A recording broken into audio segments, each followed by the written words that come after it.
Gilakas'la Namak'ala Radio. Thank you for coming to Speak as One Radio, where we discuss Kwak'wala dialogue, language revitalization topics, and interview Kwak'wala learners and speakers, produced by Nawalakw Society, with audio engineering by Sekawnee Baker. I'm your host, Sydney Roberts. In our first episode, I interview Yola, Emaeya, and Scarlett to learn more about their family's Kwak'wala learning journey, current projects, and helpful Kwak'wala learning tips. Gilakas'la and kilel. Thank you and take good care.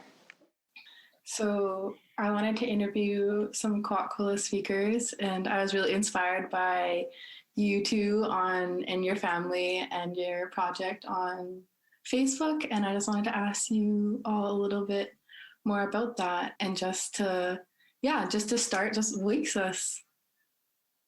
to us. How are you all today? Oh, ikya. Ich am gaan gwisut da Nawalakw tomatoch. So that was really fun. It was good. Oh, nice. Yeah. Yeah. Yo gwisa Kwak'wala lachas nanaimoch. Oh, wigeluch da lach nanaimo. Yugoch dat nalach. But yeah, just to start, I know that we are family, and to say Angwaklas, what is your name? If you want to start with that. Gilakas'la, Yola, Yola, Emaeya, Yola as Scarlett. Kwak'wala snanaimoch, Kwak'wala ukwonalis, tachis, waglisla, muskamat awadeno, kwagyo, helpzik. Oh, ikya. Ola galen mutlas nokagi hitlikya ahus. I'm really grateful in my heart that we could all come together today.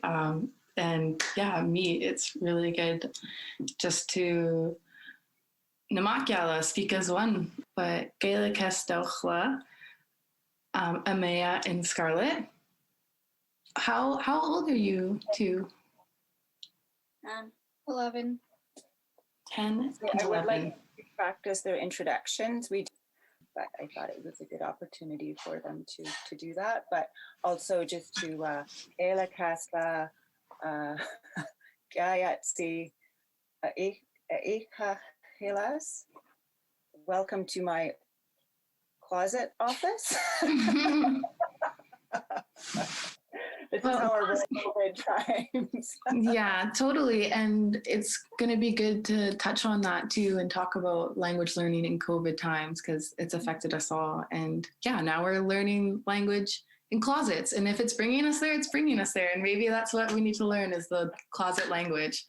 So I'm all about adapting it as well. But yeah, if you want to practice your introductions, Angwaklas. Scarlett. Gilakas'la, nugo llagwaga, Kwak'wala snanaimoch, Gailton lach zachis tlu oichnoch. Wait, no. Gailton lach zachis tlu oichnoch. Quagios tlu oichnoch. Oh, ikya Scarlett, Gilakas'la. Oh, gala ikya. Gilakas'la, nugo Emaeya, Kwak'wala snanaimoch,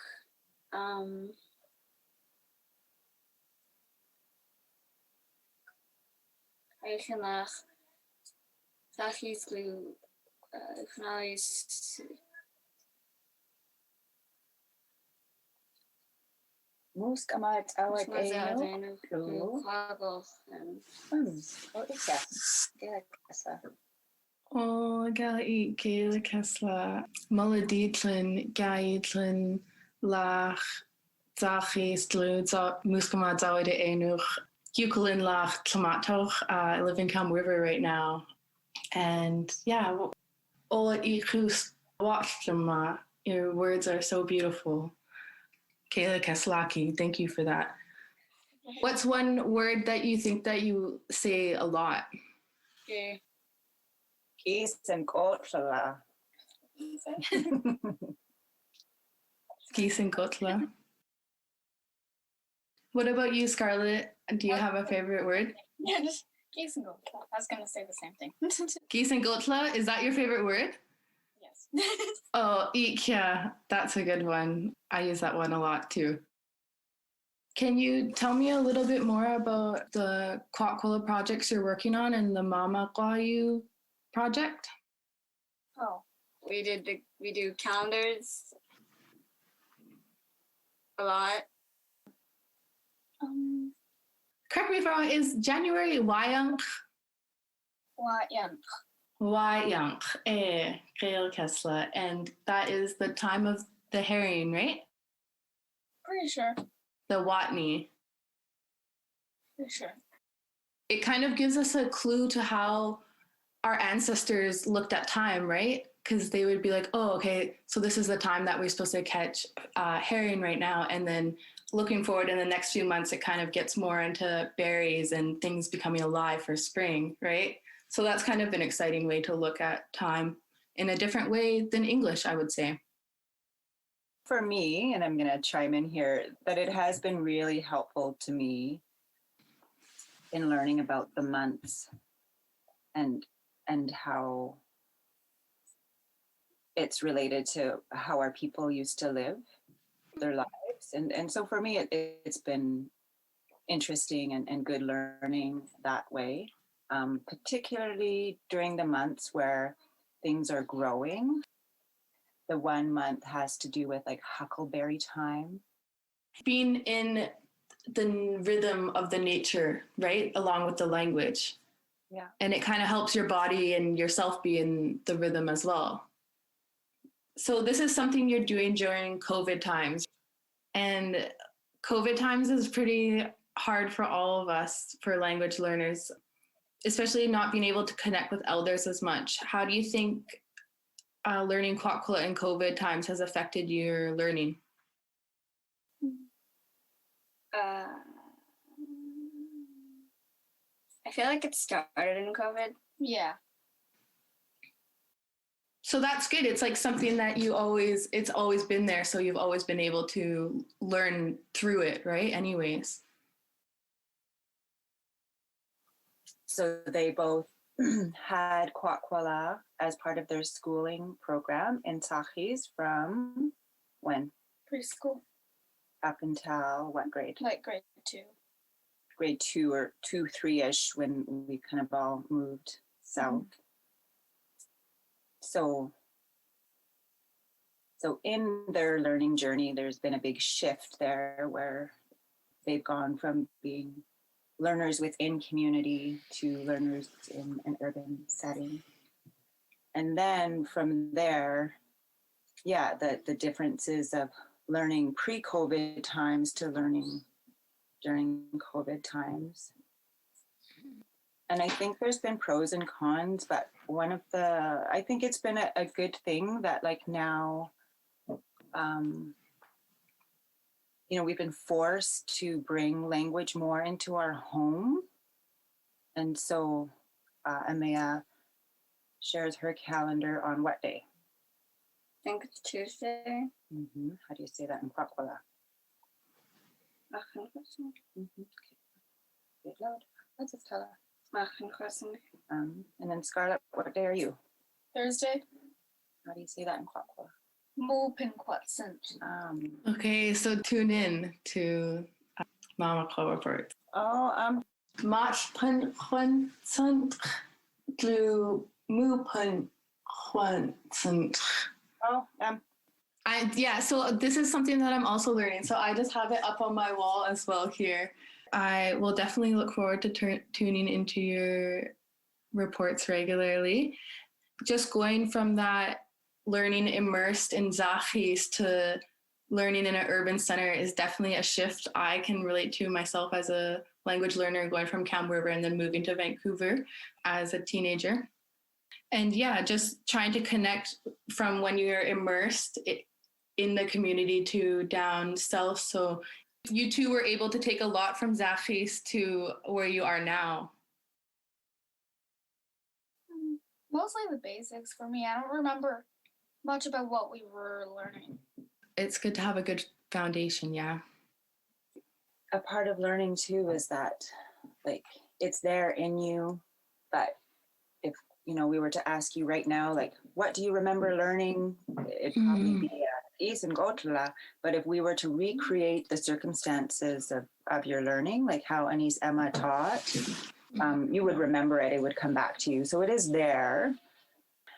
The way that we're learning down here is different. And it's like just using different vocabulary at different times in your life. I find that there'll be phrases I'll say a lot at one time in my life, and then I'll stop using them, and then they'll come back into my life in another time, right? And that's kind of going back to the calendar thing, and it's just going back into that cyclical movement of the rhythm of our people, really. Yeah, being in tune with that. So what are the things that you two like to do to learn language? What is your favorite way to learn Kwak'wala? We were using the puppets. Yeah. That's ridiculous. yeah. Either that or Zoom. Zoom? Sure. Oh yeah, the Yeah. Zoom too. Yeah. And what Zoom is that for? The Zoom that we usually go to, it's 2 hours. Okay, so Scar, how about you share a little bit more about the puppets and what that was all about? Like a month or two ago, I can't really remember when we were doing it, but we were making like Kwak'wala knockoff Sesame Street. Well, Kwak'wala is everything. So we had 2 filming weekend sessions in Gilakas'la in October and November. And these 2 girls, along with our beloved Namute Costas, are more or less the main people in these videos that will be released in the spring. So we actually didn't ask them. They just kind of came to it on their own to use puppets. You asked us. Did I? Yeah. No, you guys were already using them. And so we said, go for it. I didn't use puppets that much, and you're like, oh, here you go, here's some puppets.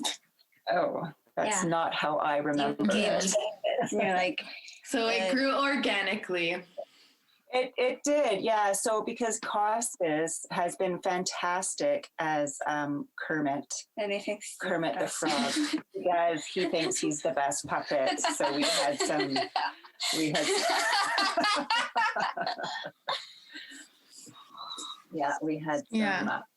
fun times trying to work through that. Anyhow, yeah, so I was just really impressed, and I thought it was really neat that the girls kind of just like took to the puppets and started using them. Maybe Emaeya didn't as much, but yeah, they wound up honing their puppeteering skills along with Kwak'wala, which I was super impressed with. I mean, that takes skill, right?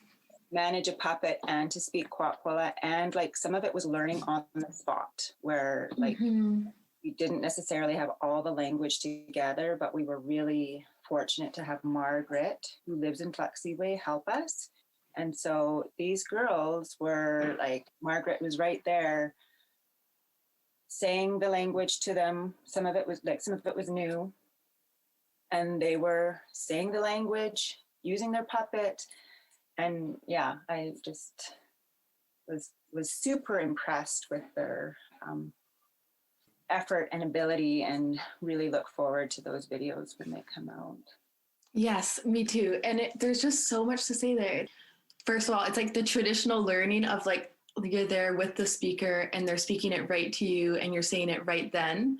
And just that act of like traditional learning of doing it right there, it's so healing, and it makes, for me, it helps me remember a lot. And then also like finding those little things that you like to do and then quaqualizing them, as I like to say, or making them or including language into them, it always creates such a organic and unique product. And then it can take you so many places. So you can just keep putting out these Kwak'wala puppet videos, and take it anywhere, which is a really cool project.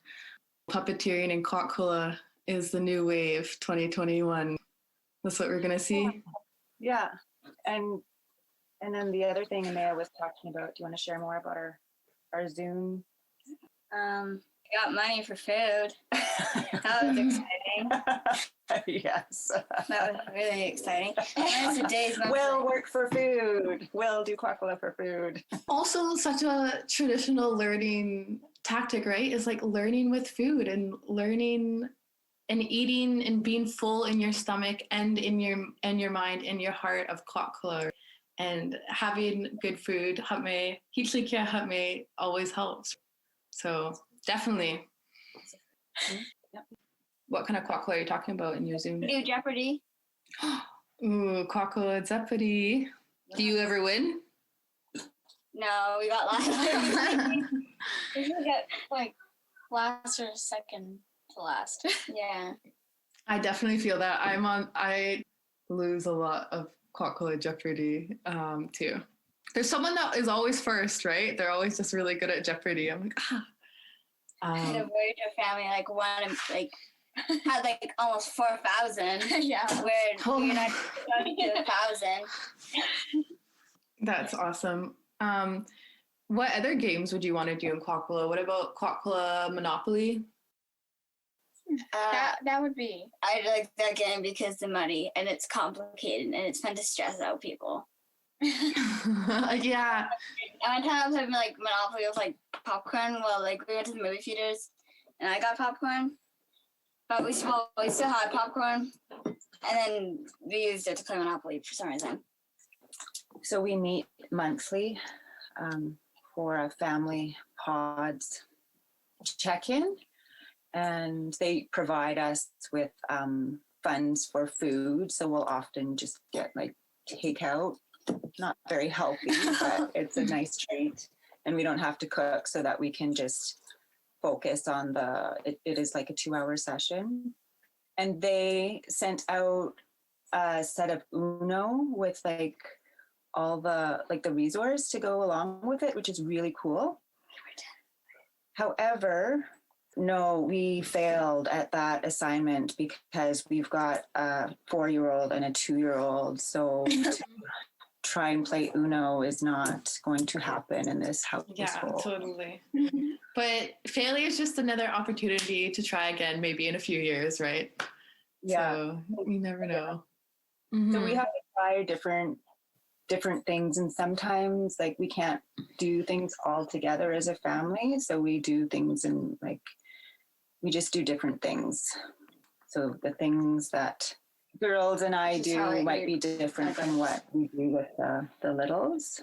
Yeah, and it's like it's a language learning process for your whole family, right? And it's adjusting those levels for each of your learners. Yeah.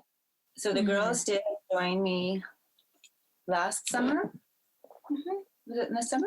We took the course through North Island College with Carla and Keisha. So it was like one night a week for a few hours. And so the girls did the whole course with me. And then they each did a project at the end. Do you want to tell her about your project? Oh, yeah. I did a stop motion. I did stop motion calico because it was odd. I did it with little, like, native dolls. Yeah, cool. They're little Mabidu Bakwam figures. Yeah, the girls both did a really good job. They both did their own stop motion video, and then they both inserted all their own audio into the video. Wow.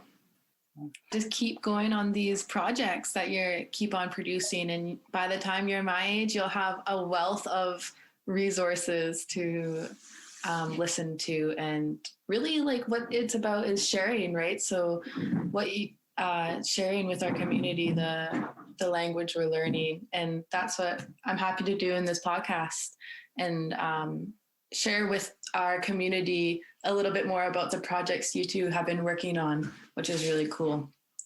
To me, it looks like we have two budding productionists on our hands with the puppets and the Amabidu Bakwum stop motion. And I love the idea of Kwak'wala media. And I think Kwak'wala media is so cool because it's just one of those things that you can just kick back and relax and you're learning language at the same time while you're watching a stop motion or while you're watching a puppet show. And it's such a cool way to incorporate language in your daily life instead of watching something on Netflix, right? Yeah. So do you to look back on your projects and listen to them again? Not really. I can't really remember where I can find that video of the stop motions. I'm pretty sure I put it in a shared album. Yeah, I think that's something we need to work on as a family is how we can archive all of these things so then we can like go back and access them and review them in a better way. Because it's good to like look back and look at things and feel good about or remember. Yeah, and I love this conversation because it's such a small microcosm of the macrocosm of a conversation going on in the language revitalization community, in our community, especially about archiving things and having a platform where we can all go to properly ensure that our Gingananam and our Satsum can learn from the resources we're producing right now, right?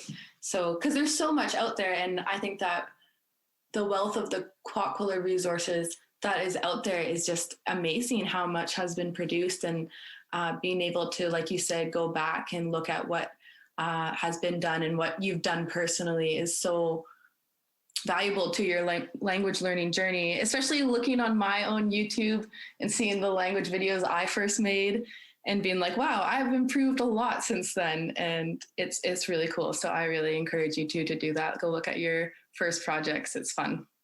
Yeah, I came across your, are they like clay or what? They're like little stop motion clay videos? Yeah, they're like little stop motion claymation, I guess.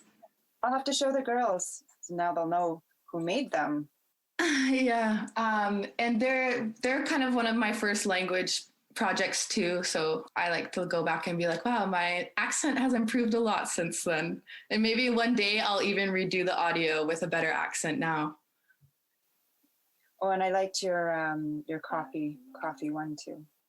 Yeah, definitely. Yeah, I definitely love the idea of just Kwak'walizing YouTube and putting all of our stuff out there for everyone. I think it's really fun. I'm working right now on polishing things a lot more and making things, a lot more polished and a lot more clean, I guess, Kwak'wala wise, and making sure that all my words are correctly spoken. It's just something that like I constantly go through, right? And maybe you girls can relate, is like going through the process of teaching. You're in a process of teaching, and then you kind of go into a process of learning, and then a process of teaching, and then always just that cyclical, like I said, like rhythm of teaching and learning and teaching and learning, and knowing when I'm in the teaching phase, it's putting stuff out there, and when I'm in the learning phase, it's kind of more cocooning and practicing, which I guess is what I'm saying I'm in right now. I'm more of in a cocoon phase of practicing and learning and less producing. And and it's just so cool to know that like when I'm in this phase, there's just so many people out there that are still producing work like you two and still producing Kwak'wala media, which is really cool. And it's so cool to know that you two are so much younger than I, and to know how much more Kwak'wala you're going to learn by the time you're my age is really, really neat to think about. From your calendar project to your puppets to your stop motions, what kind of budding projects are you wanting to do? Yeah, one of the things that has been important to me is promoting our language through shirts and work shirts. And so I do really encourage the girls, like they're both wearing their shirts, and our participants to wear their work shirts so that it's, because it's important work. And so you put on your work shirt to do your work, and also that it's just an extra way that we can promote our language. I don't mind if participants don't always wear their work shirts, but do request that they not wear English on those shirts, because I do feel like it takes away from what we're trying to do. I think the Kwak'wala shirts are so cool. Gilakas'la, why not? Another way to just incorporate that Kwak'wala into your daily life, right? And up your fluency just that little bit more, which I'm assuming is the goal, right? Is to try and get that everyday Kwak'wala fluency. Yeah.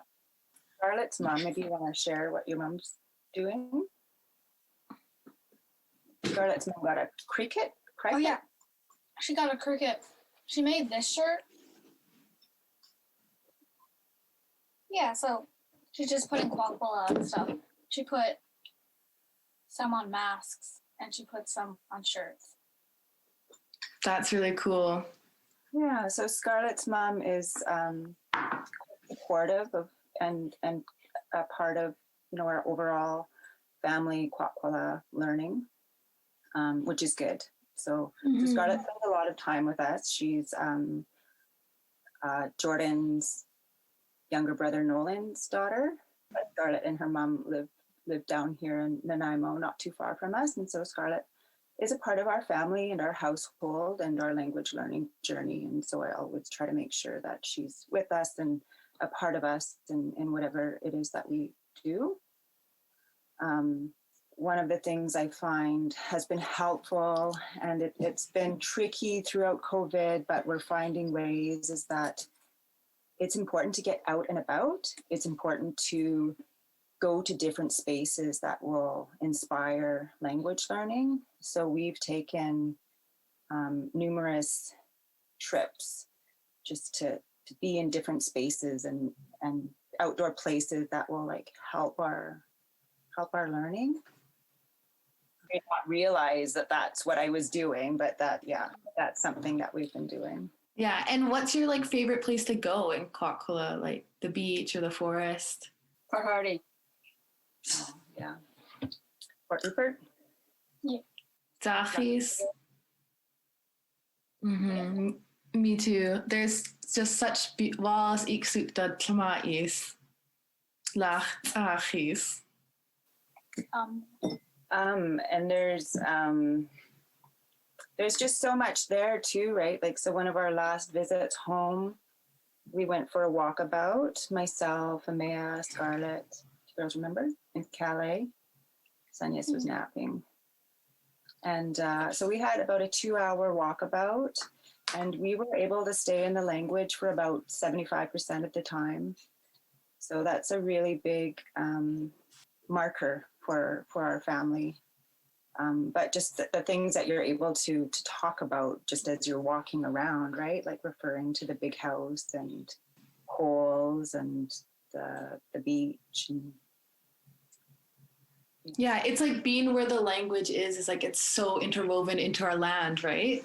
Even within, looking at the big house or looking at the beach. And being able to be 75% in the language is just so amazing. And I think is so underestimated is just being able to walk. You're literally walking in the same way your ancestors are walking, in the way that they walked, and speaking in the way that they spoke is what they always want for us, right? Is to be like them.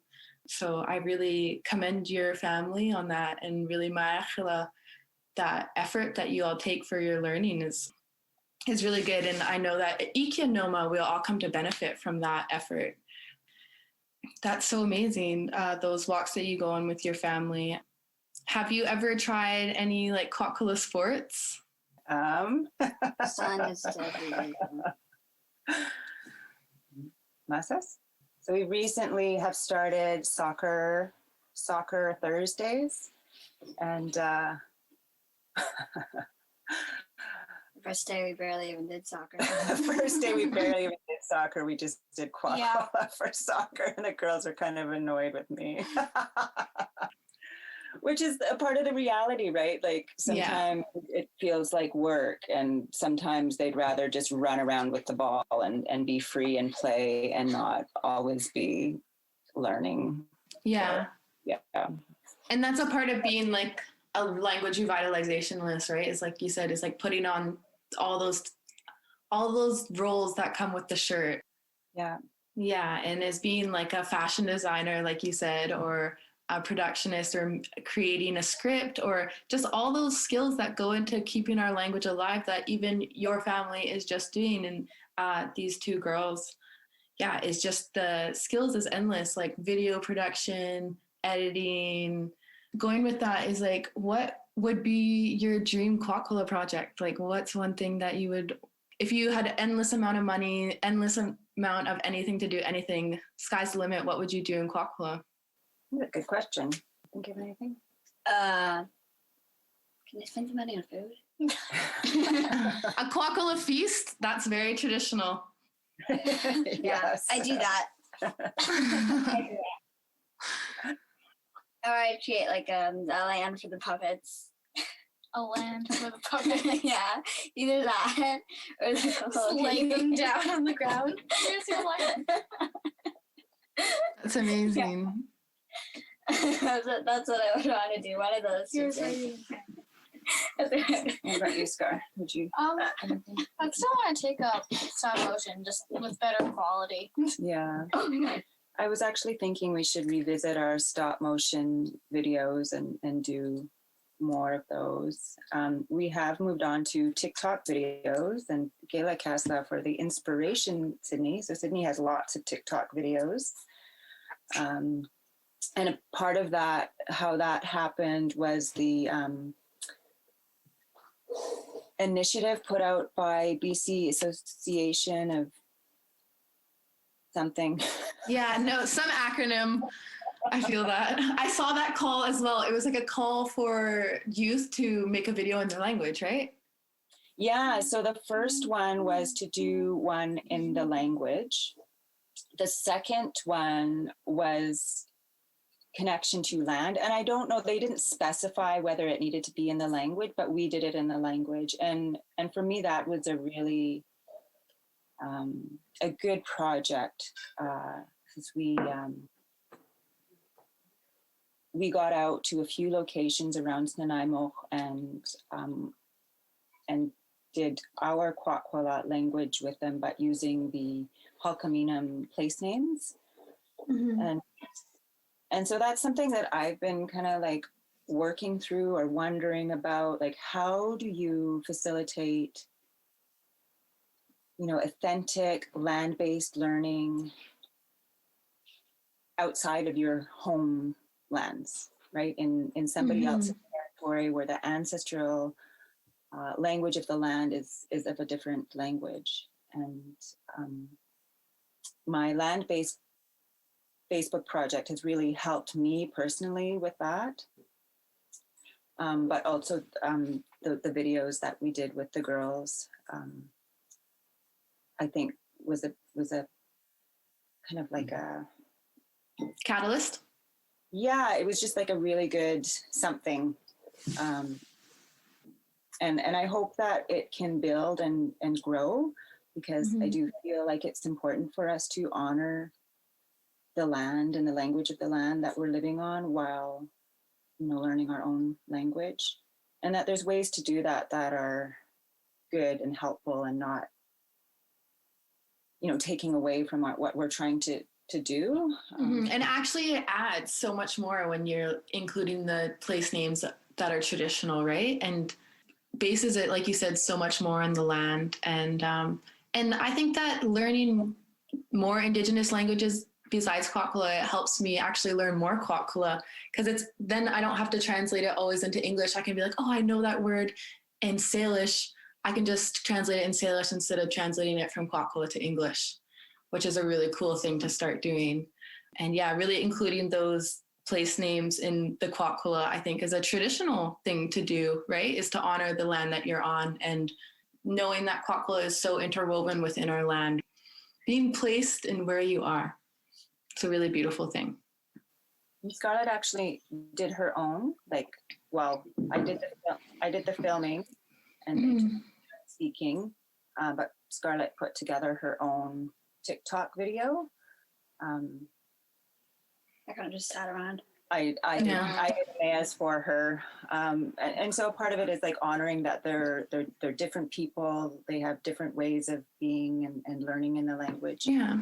You try to just support them with what they want to do or how they want to do it, or Yeah, like follow each of where your spark is going, because it all has a purpose, and everyone's role in our language revitalization is all gifted by the creator, right?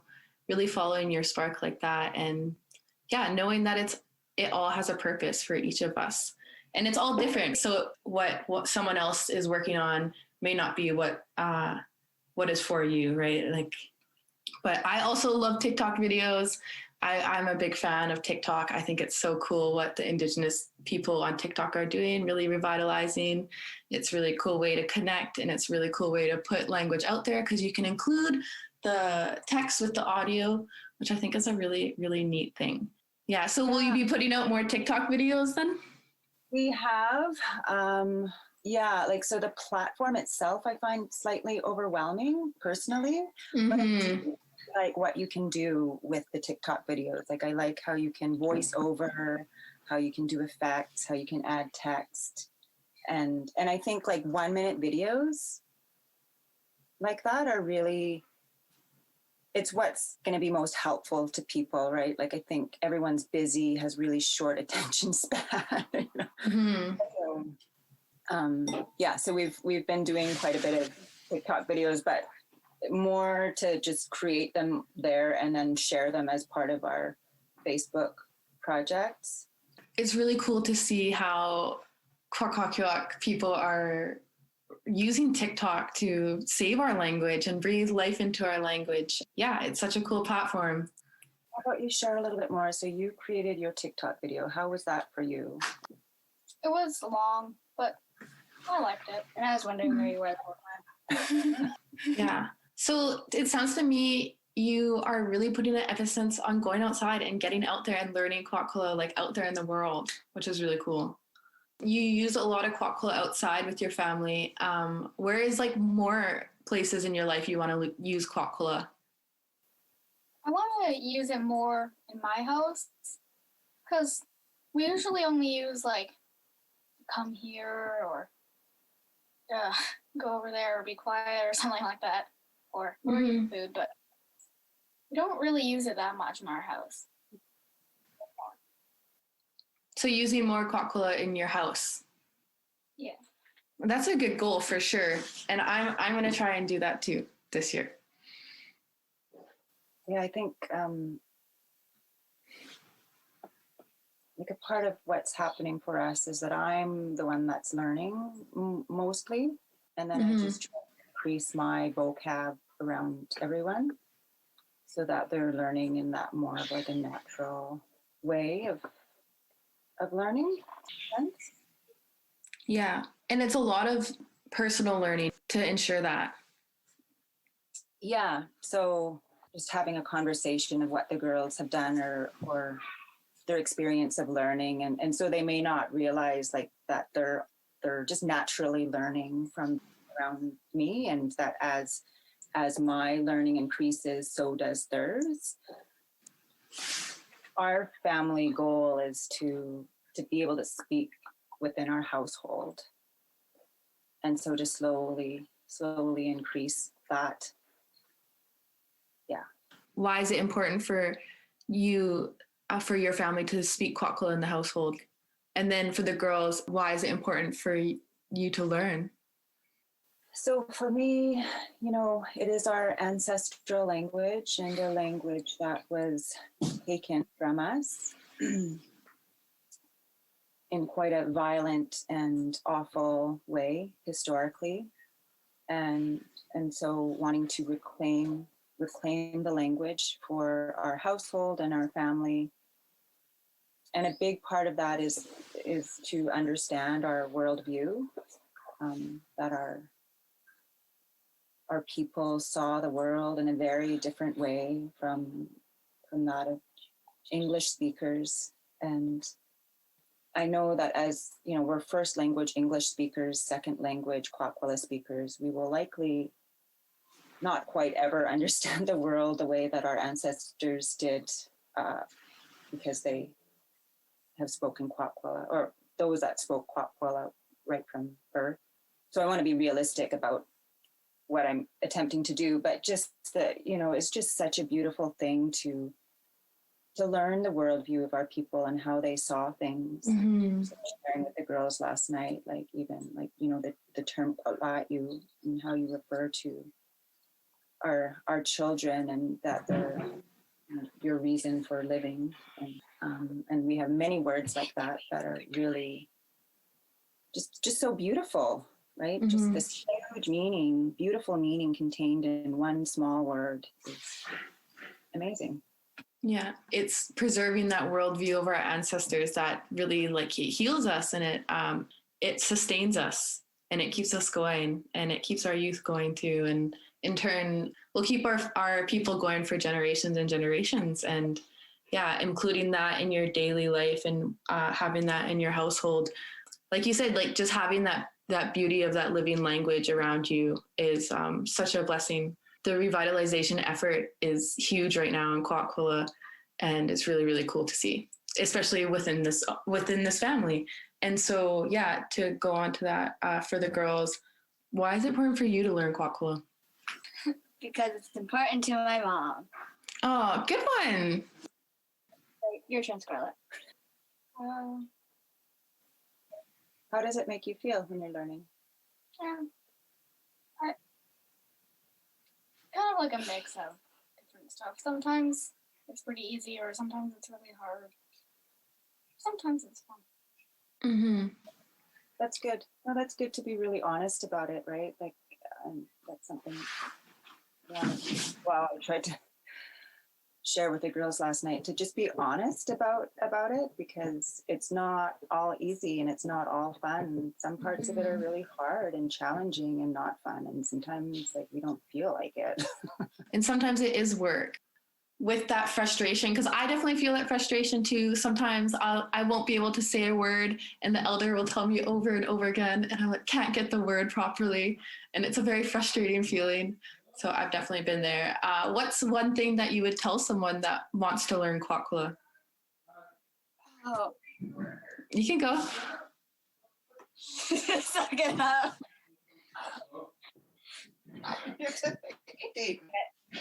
Pardon? Suck it up and get through it. Suck it up and get through it. That's good advice. What about you, Scarlett?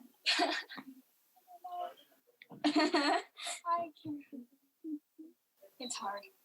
Just do it. It's hard, just do it. Great answer, Scarlett. I know, beautiful. B+. Beautiful. Yeah, no, but that's some solid advice. It's hard, but just do it. Just get it done, right?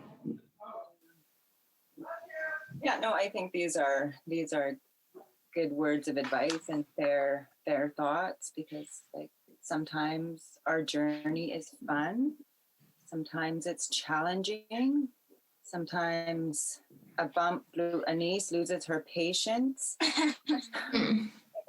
and films 2 minutes of her crotch lecturing about her lack of paying attention and listening to me with what we're trying to learn in Kwak'wala. Yeah, but it's all just an opportunity, right? To just grow and reclaim language at the end of the day. Yeah, I think it's all a part of it, and I think it's good to be honest about that, because it's not all glorious. It's hard.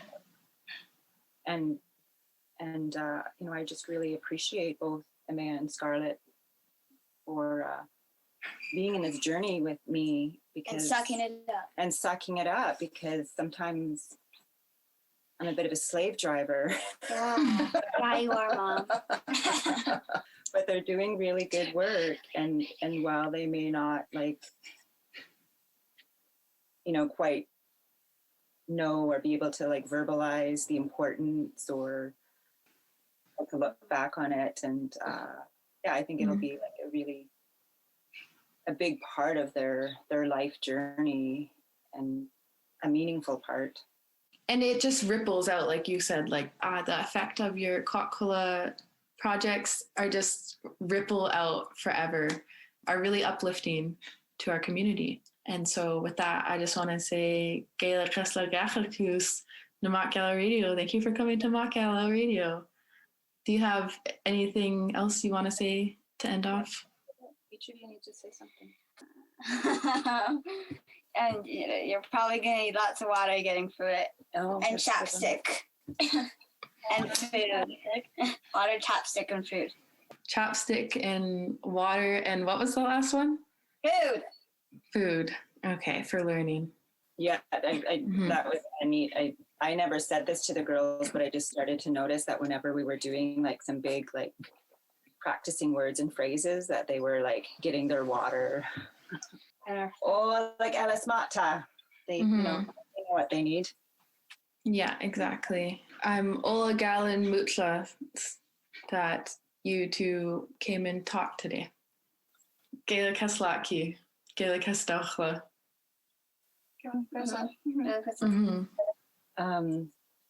Yeah, Gilakas'la.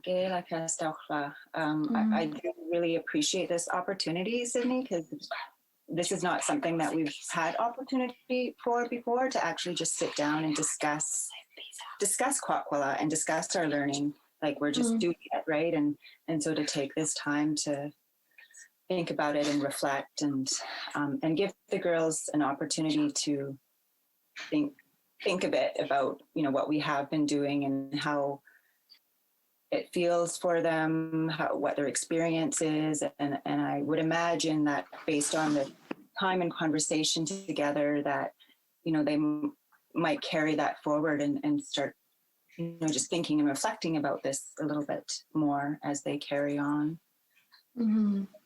Hopefully we can continue to check in and have these conversations or opportunities. Yes. And I would love to have this conversation again in a few months, or when you've learned more, and so we could talk more about what projects you've continued on. That would be so cool. But I again, I'm Ola Gallon Mutlas, like really, really grateful for this. And Gilakas'la, Gilakas'la. Letman squash. Let's stop. Okay. Halakas'la. Nawalakw.